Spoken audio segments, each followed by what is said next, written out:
I've got a fucking mint show for you guys, full of fucking wisdom, but I don't know how to fucking begin it, because I don't have a fucking intro anymore. I'm gonna ask Sarah. Remember Sarah? Sarah, you green fucking monster, up there in plant heaven. What shall I do as an intro, you green piece of shit? Nah, usually I don't do this, but roll it, Sarah. go ahead on, break them off with a little previews of the remix. Now I'm not trying to be rude, but hey pretty girl, I'm feeling you. The way you do the things you do reminds me of my Lexus cool. That's why I'm all up in your grill, trying to get you to a hotel. You must be a football coach, the way you got me playing the field. So baby, give me that, and let me get that. Running her hands through my phone, bouncing on 24s. Welcome to Jonk's PennyStocking. Got some epic lessons, a challenge webinar from Tim Sykes, back in the day Tim Gratani webinar, and I just quickly want to go over something by a guy called Papa John, who trades just one pattern, and he's made like 17 grand over the last few months. He's a Tim Sykes challenge student. But I just want to quickly say to you guys, like, shout out to Jeff Yoko, who's made 600 bucks the other day, but otherwise, it's a scary market. Trade less. Take more time off right now. Conserve your energy. Let's get in the action. And I just want to quickly go over this. This is a guy called Papa John. He was basically down 16 grand in 6.5 months. He had 8 grand left in his trading account. Sykes just added a note now. John has made another 10,000 and is now up 6,000 overall.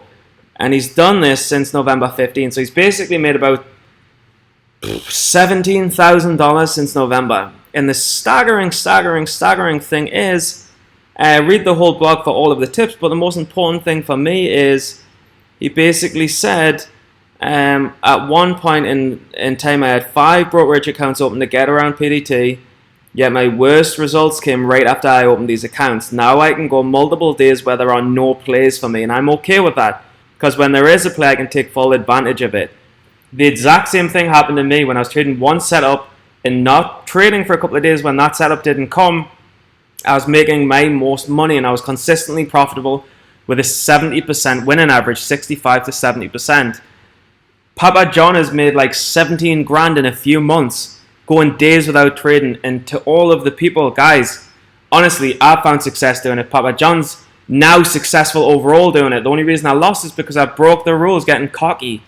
You only have to trade 1 or 2 setups when you're learning. Do it until you get profitable. You don't have to be the master of everything. You will just fuck up and lose.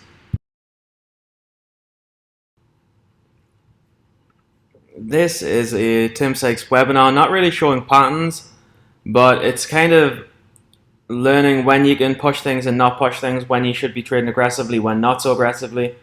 And this is what caught me. I was doing very well in a strong market, but when the market changed, I didn't, and I took losses. And so I think it's a very good speech, this, at the start of a challenge webinar.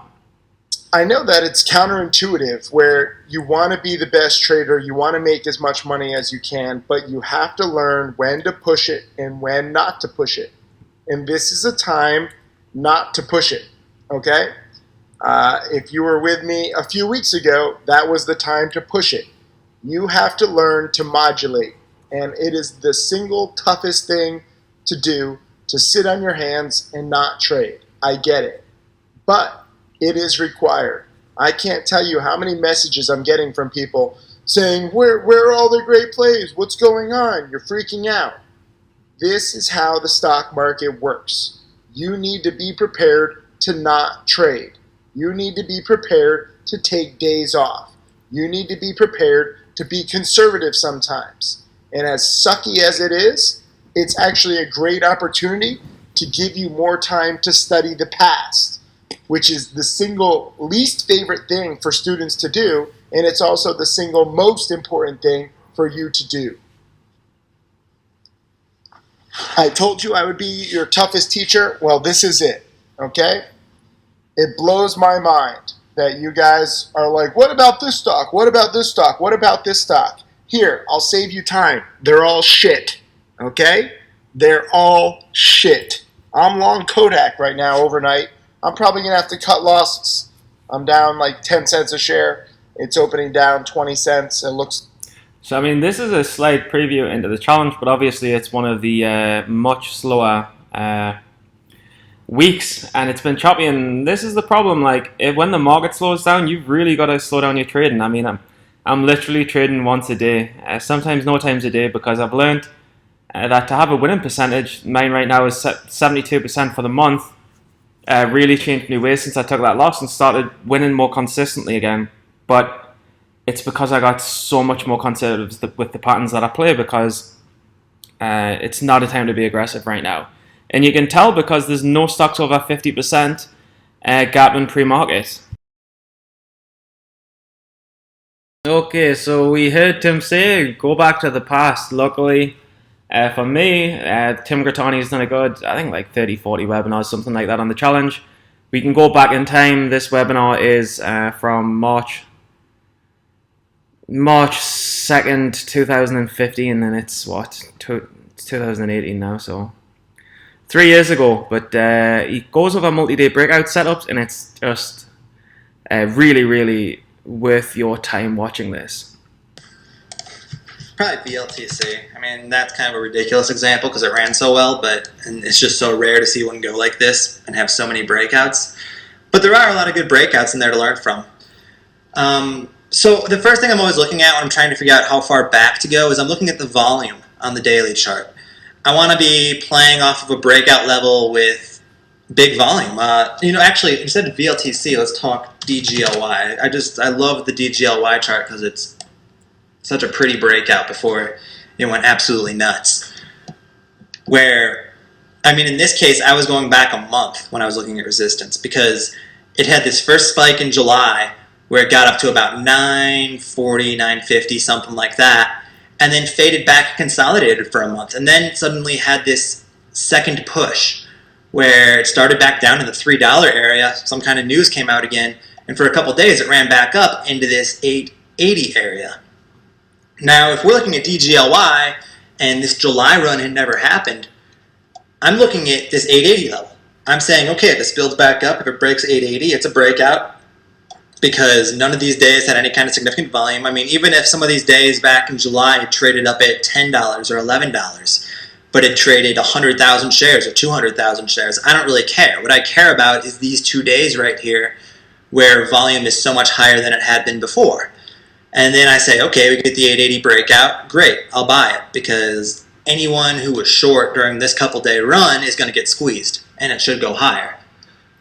But because a couple months before, I've got to zoom out on this chart again, but because a month before it had had this huge volume run up into the 950 area, that was really the main resistance I would be thinking about, is the fact that, okay, it might break out past 880, but what if 950 stuffs it?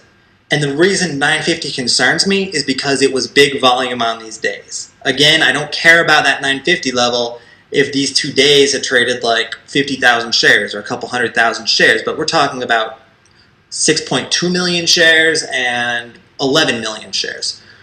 So that's big volume, and I think that's big resistance. So I'm not buying on an 880 break here because I'm worried about it getting stuffed 70 cents later. Now, in the DGLY case, I didn't wind up buying at all. It actually built back for a couple days and then had a big gap up, and I guess it did eventually break through that 950 and get going crazy. But as far as how far I'm looking back goes, like, I hope that kind of answers your question. Like, I'll look back on a 1-year chart or a 2-year chart, and I'll just try to figure out what were resistance levels when there was major volume trading. So I hope that helps a lot. I can't give too much away because it's challenge content, but it's very interesting how volume, how Tim Grattani respects volume when it comes to multi-day breakouts. And I just want to close out by saying 2 things of extraordinary but yet equal importance. And the first is the reiteration that the stock market's not what it was. The winning percentage dropped from 65-70% down to 50% in December and January, and I started having red months again.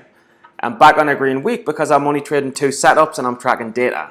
And the market hasn't changed, but my discipline has changed. So you must adapt to the market If you find yourself losing money where you were making money, please just trade one pattern and stick to it. Papa John's made 20k. You can easily make a lot of money by just waiting and being patient. Less is more. And on that subject, the second thing is I don't have a girlfriend and I really want one and I'm getting fucking desperate. So if you're a girl who is pretty or American or ideally both, or you know one who would like to date a fucking magical man, then hit us up. StephenJohnson2@hotmail.co.uk. Live the dream. I'll see you later.